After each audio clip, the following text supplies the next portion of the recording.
It's crazy, people. Singapore is how clean it is. Ditch me at the border. Such a great view around me right now.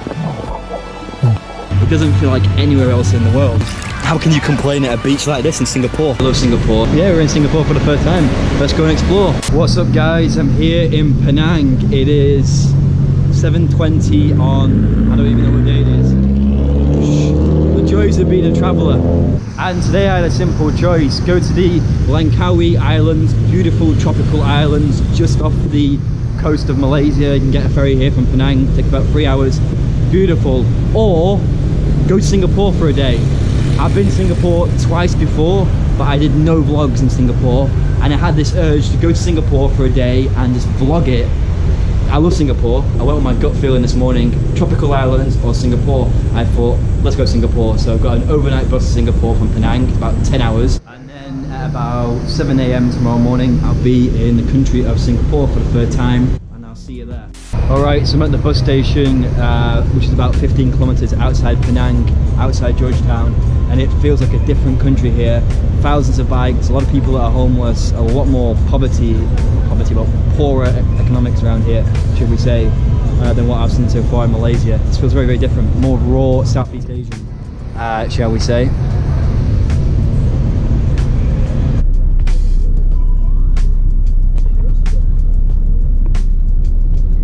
Alright guys, good morning. Just here at the Singapore border, the land border. Obviously I'm coming across by a coach, so just through there, don't know if you can see, but through there is the border. Last time I came over Malaysia and Singapore by land border, it took me 2.5 hours to go through immigration. This time it looks much, much better, but I won't stay on this camera. I best get out there and get it sorted. Alright guys, I'm officially in Singapore. So just walking to the bus stop and I almost forgot how humid it is in Singapore. It's crazy humid. Alright guys, just about to arrive in my hostel now and I feel dreadful. Any backpacker will know when they've had an overnight bus or train and they haven't showered and they're still in yesterday's clothes and they've got gel in their hair and it's a humid tropical climate. The feeling, and you're starving hungry too, the feeling is pretty bad. You can get a shower, get some food and get fresh again, and that's what I'm going to do right now. My hostel's just around the corner here. Finally going to get a shower. I'm so happy. Alright guys, so I've had a shower, got myself washed, had a little bit of food. There was snacks that I bought earlier from 7-Eleven, so I feel much better now, and now I'm ready to go and explore Singapore. Well, I'm here in this park here. I think it's a park, and I think I can walk on it, even though there's nobody else here walking. There's one thing in Singapore you've got to be aware of, is there's huge fines for the smallest of things. It's a very conservative culture in the way they like to keep people very orderly. Even like eating on the train, drinking on the train, they fine very heavy here. They fine very, very heavy. Let's go and explore Singapore, man. It's very warm, it's very humid. In Singapore, man. Classic Singapore weather. Let's go. Interesting little memorial here. It's memorial of the civilian victims of the Japanese occupation, 1942 to 1945. And you forget that Singapore was occupied by Japan in those years.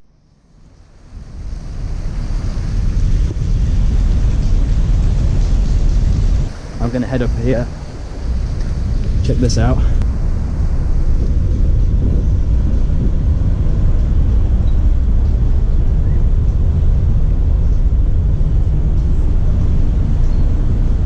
So there you go. Interesting piece of history there behind me. Cool.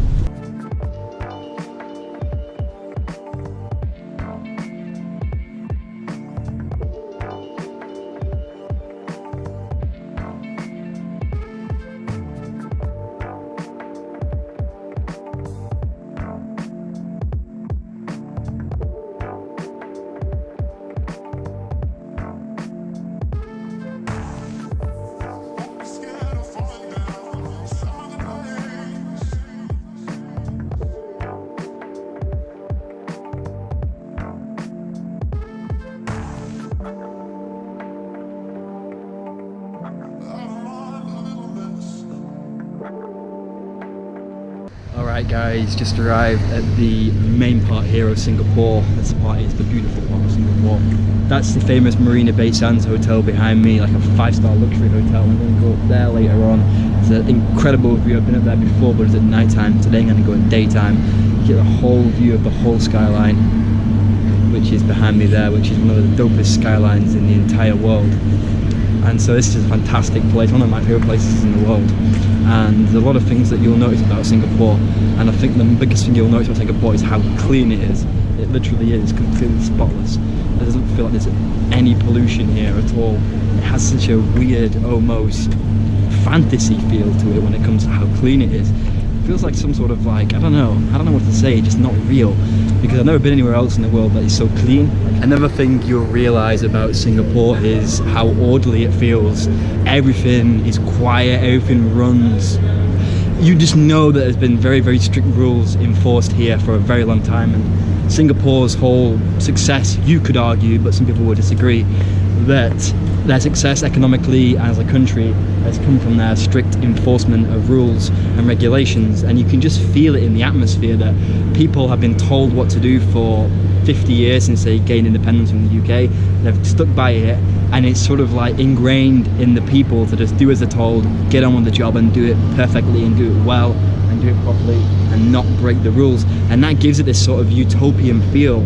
It's very different to the rest of Asia, where you have bikes speeding and cars breaking the law and people smoking and just doing crazy stuff. Here, none of that happens. It doesn't feel like Asia. It doesn't feel like anywhere else in the world. It feels, like I say, utopian. And here is the Merlion Fountain, which is like a symbol of Singapore. It's giving me a nice cool shower right now, which I need. So that's the national symbol of Singapore, built in 1972. So such a great view around me right now.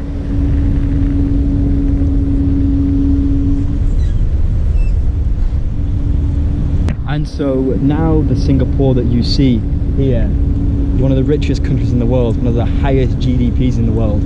And when they went independent from the United Kingdom, their goal was to make Singapore the most business-friendly place in the world and a tourist hub, and they've achieved those two goals. And that is why the GDP here is so high. It's such a high standard of living. There's so much wealth around here. You see these big skyscrapers here behind me? They're all primarily owned by investment banks, JP Morgan, Citibank, Bank of China, HSBC, all massive banking companies. And so the goal of Singapore was pull in the finance, pull in the banks, capitalism first. And they really drove capitalism here, and then they built the best airport in the world, the Changi International Airport, and it's just become a hub for tourists who are going to Southeast Asia. It's become a tourist hub just for tourists who want to come and see this beautiful place, and that is why the success of Singapore is so profound. Just checking out this mall underneath the Marina Bay Sands hotel. Pretty high-end shopping mall, expensive food, expensive clothes, watches, jewellery, all that sort of stuff. But yeah, I've just arrived here at the Sky Park, which is basically the best view of Singapore, overlooking the marina on top of the Marina Bay Sands hotel. For 21 Singaporean dollars, I get this view, which is a phenomenal view. And it's even better at night time. I've been here at night time before, and the view is incredible at night time.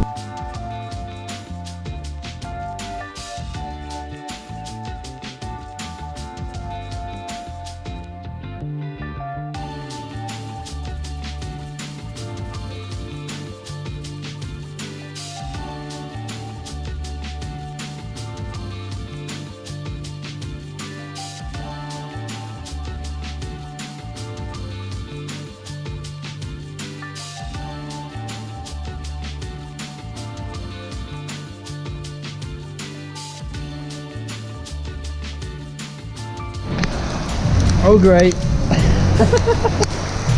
Welcome to Singapore, man. I'm getting wet.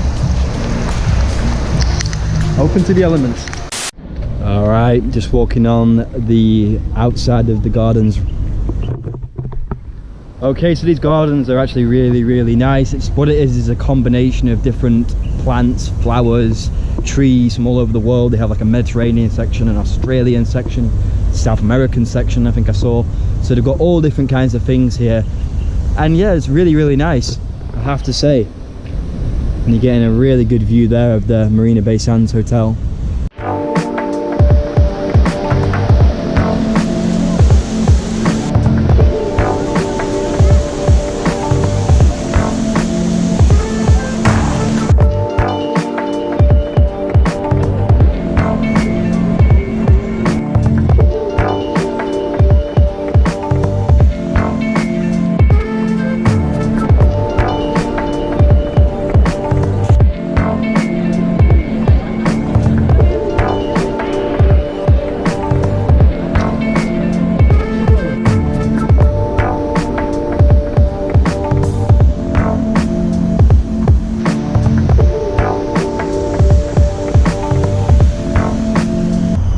morning guys, it's a new dawn, it's a new day, and I'm here in the Botanic Gardens in Singapore, which has recently been crowned a UNESCO World Heritage Site.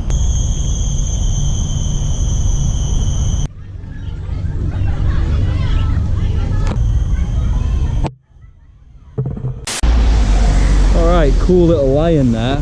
So I'm just on Sentosa Island, a little island off the coast of Singapore. Apparently it has some really nice tropical beaches here, and that's what I've come here for.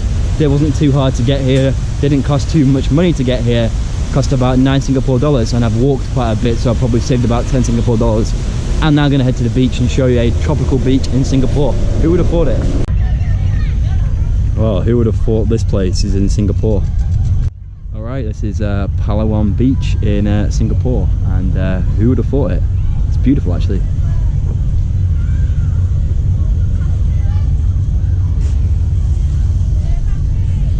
Alright guys, just decided to take a swim here at this tropical beach in Singapore, Palawan Beach. And it's a pretty nice beach. The sea, pretty clear. The sea's very warm. Of course, Singapore is warm all year round, so this is like bang on the equator. Singapore is like 100 kilometers from the equator, so warm all year round, baby. And I'm gonna go underwater and see just how clear it is. Are you ready?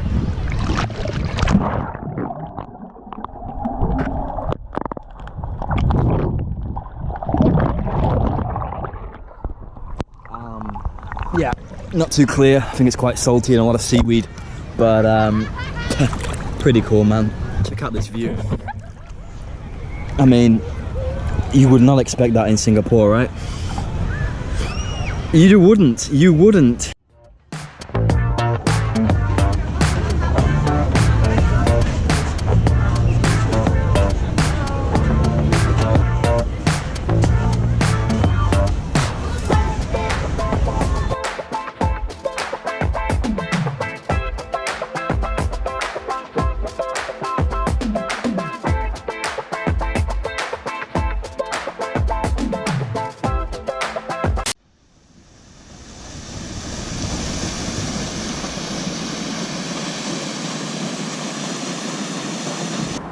Alright guys, no better place to wrap up this vlog than this part of Singapore.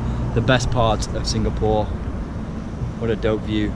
And it's been a great 2 days in Singapore. I've walked over 115,000 steps, something like 70-80 kilometers just walking around. I've smashed it, I've loved it, it's been a great time in Singapore, and I'm ready for the next adventure. But if you watched the whole vlog, I really appreciate it. I can't recommend Singapore enough. It's a cool place. It's more than just a little rich country in Southeast Asia. It's got some really cool vibes about it. So peace out.